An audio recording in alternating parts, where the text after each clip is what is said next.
Hello, everyone. My name is Papyshev. I'm a first-year PhD student in public policy at the Hong Kong University of Science and Technology. I would like to present a paper today titled Exploring Digital Twins as Policy Tools, an Analysis of Emerging Initiatives. My submission number for this conference is 196. So this paper that I want to present today investigates the opportunities that lay within the technology of smart city digital twins. In light of COVID-19 pandemic, the world has seen growing number of policy decisions to be made according to the expected evolution of the pandemic as predicted by computer simulations. The growing complexity of the world requires us new analytical tools to be deployed for harnessing evidence-based policy. Smart city digital twins create enormous opportunities for city officials to embrace the notion of simulation governance and expand the reach of the contemporary planning techniques. This paper argues that while such machine-generated predictions have a vast potential to simulate and examine the underlying effects that certain policy interventions will have, it is also equally crucial to investigate the archaeology and behavior of such digital models. Second, this paper argues that current digital twins are mainly used for simulating certain scenarios about built environment in the city. However, adding another social layer to such simulation in the form of synthetic behavioral data may open new horizons for policy intervention planning in a virtual environment. The outline of this paper goes as follows. So I will first talk about the notion of rules as objects. Then I will talk about the technology of digital twins and what smart city digital twins are. After that, I will briefly touch upon the notion of simulation governance. We will discuss the case of the virtual Singapore and talk about the human digital twins and how can synthetic populations be applied to the smart city digital twins. So the process of digitization of governmental services through the creation of digital tools brings the notion of objects as mediums through which the rules are exercised to the domain of policy inquiry. The discipline of science and technology studies has been investigating the politics exhibited by artifacts for quite some time. However, the knowledge about digital artifacts as framework for societal operations rules remains scarce. The idea that technological artifacts exhibit properties that shape the domain of the social is a recurring theme in academic literature, which is usually investigated via two major theoretical frameworks. The first track is looking into how the practice of algorithmic governance and our algorithmic regulations affects the social relations of the entities in the network of such a technology, while the second branch of the literature mainly investigates the design and production of such technological artifacts and how they can be created for solving certain problems in the society. What is missing, however, from these studies is the investigation of the actual behavioral patterns of the machine. The scientific study of intelligent machines, not as engineering artifacts, but as a class of actors with particular behavioral patterns and ecology, is required for furthering our understanding of the agency that is possessed by digital objects. This argument comes along the lines of the sciences of the artificial proposed by Herbert Simon, which is a scientific inquiry into the world of non-living objects. Similar questions are investigated by the philosophical school of object-oriented ontology, which argues in favor of flat ontology, which is a theory of reality in which human and non-human objects, such as trees, dogs, government, or whatever, should be given the same ontological status. So let's talk about digital twins now. A digital twin is a virtual representation of characteristics and behaviors of a physical object. The purpose of the creation of digital twin is to model and predict the life cycle of a system. The concept of digital twin originated in the work of Michael Greaves and John Wicker at NASA in 2003, but since then has been transformed into a more elaborated understanding of physical object, a virtual model, and bidirectional data flows that connect them. Starting from an industrial setting, this approach has now been implemented to the modeling of complex socio-technical systems, such as cities, while the original approach to creating digital twins of physical objects argues that the creation of a physical object should start from the creation of its virtual model to run different simulations before building the physical object. When it comes to digital twins of smart cities, such approach can hardly be used as most of the cities that are being digitized, they already exist in the physical reality. So pilot projects of smart city digital twins are being developed in numerous cities across the globe, including Singapore, Helsinki, Glasgow, and Boston, with Helsinki even expanding this notion to provide virtual tourism services with the usage of VR technologies. In the UK, for example, the concept of smart city digital twins has been taken further with Cambridge University's Centre for the Digital Built Environment, which has launched a program on building the National Digital Twin Program with the aim to create an ecosystem of connected digital twins of different cities across the country. Which is also very important is that the Center for the Digital Built in Britain has further proposed 9 principles, which the Gemini principles, which should be pursued by those who are developing digital twins. Those include purpose, which is public good, value creation and insight, trust, which is security, openness and quality, and function, which is federation, curation, and evolution. However, when discussing and creating smart city digital twins, most of the researchers are focusing on recreating built environment of the city in the virtual setting. In this paper, I'm trying to argue that smart city digital twins should not only be treated as interactive representations of the city, but rather should be seen as policy tools, which is techniques through which governments generate, evaluate, and implement policy options. If real policies are to be implemented in the physical environment based on the results of the simulations in a virtual environment, then it is crucial for us to know how these simulations are made and the assumptions on which they are built. In the era of intelligence machines, the investigation of behavioral patterns of the machines is as important as driving insights from the behavior of the people.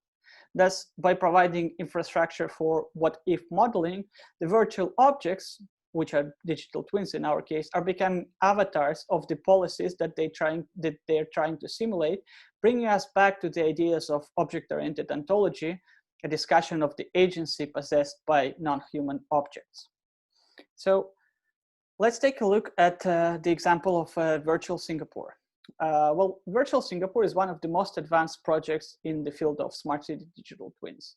The project was granted by $73 million by the National Research Foundation of Singapore in order to create a dynamic 3D model of the whole city of Singapore, as well as to create necessary technical infrastructure to turn it into a collaborative data model.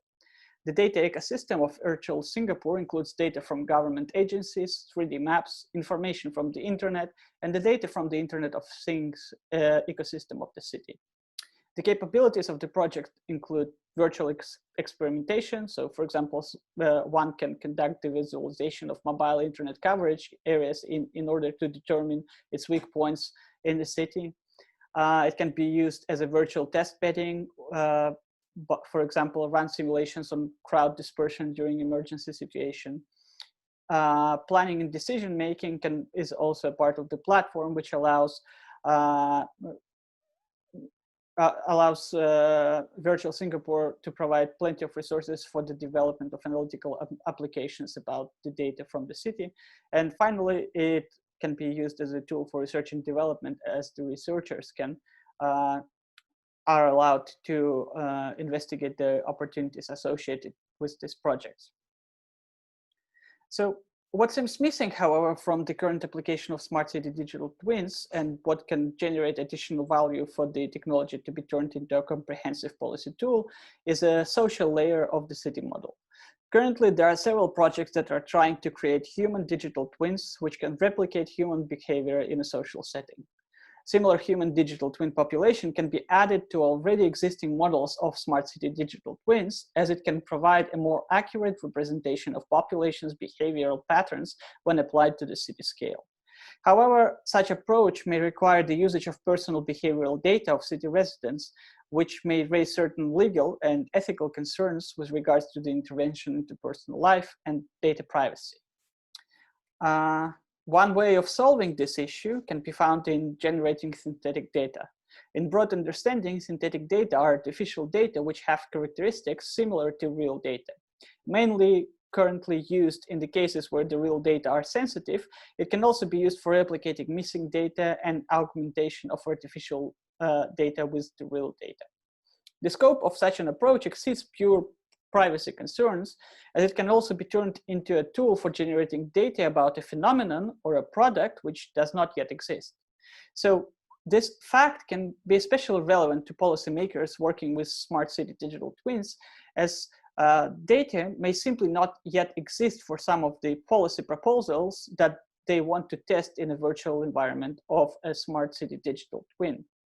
Creating artificial behavioral models of human behaviors in the city can be an important next step in the utilization of this technology, allowing policymakers to avoid falling in the trap of assuming that people will react to new initiatives similarly to how they reacted to them in the past.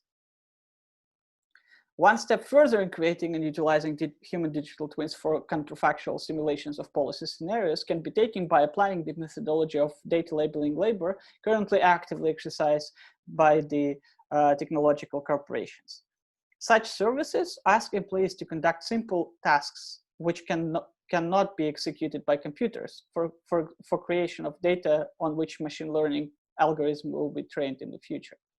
So the services such companies provide include, for example, comparison of two images or two different search results, looking how representative a search inquiry is to what the algorithm has found. But what is most important, sometimes the employee of such companies are asked to conduct field tasks, such as checking if the business is still in operation, or secretly buying a product from a store and writing a review. So basically, technological corporations are asking the employees to conduct certain tasks in the physical environment in order to gather data which can be used for certain manipulations in the virtual environment. Here we propose similar approach to creating synthetic data for simulations with the social layer of the smart city digital twins. Such task-based methodology can be further taken outside of pure web service optimization to the domain of public policy data generation. This will allow the governments to save resources by conducting field experiment in a virtual environment instead of physical environment in order to obtain findings about the behavior of the population for the purpose of policy making. Counterfactual simulations of future policy decision will require tailor-made data responses to such decisions. Asking people to conduct certain activities for data creation purposes can allow governments to have more accurate data for what-if simulations, while at the same time not violate privacy rules, as the data generated through such task-based approach is not representative of real-life behavior of any individual. Not only such data trainers can create valuable insights for counterfactual policy modeling, but also be a means for supporting lower-income individuals by providing them certain labor activities. So in the end, I want to restate two main arguments of this paper. This paper mainly discusses the application of smart city digital twin technologies to urban policymaking. Following the ideas of flat ontology proposed by object-oriented ontology philosophical school, the paper argues that intelligent machines exhibit their own agency, which has to be investigated through the behavioral lens. As making policy decisions based on counterfactual simulations is becoming more widespread, it is crucial not only to simulate how certain policy interventions will affect the life of a city, but also to investigate how such models and simulations are designed and behave. The second argument states that in order to maximize the potential of smart city digital twin technology for becoming a policy tool, it is crucial to include social behavioral level to the simulations of urban processes. Certain methodological insights for the creation of synthetic population of smart city digital twins can be found in the domains of synthetic data generation and data labeling practices, as simulations of policy interventions may require data for the activities that have not yet happened. Well, here, a task-based approach to synthetic behavioral data generation is proposed, which will allow the governments to make evidence-based decisions with the usage of semi-personal data without violating privacy restrictions. Thank you very much.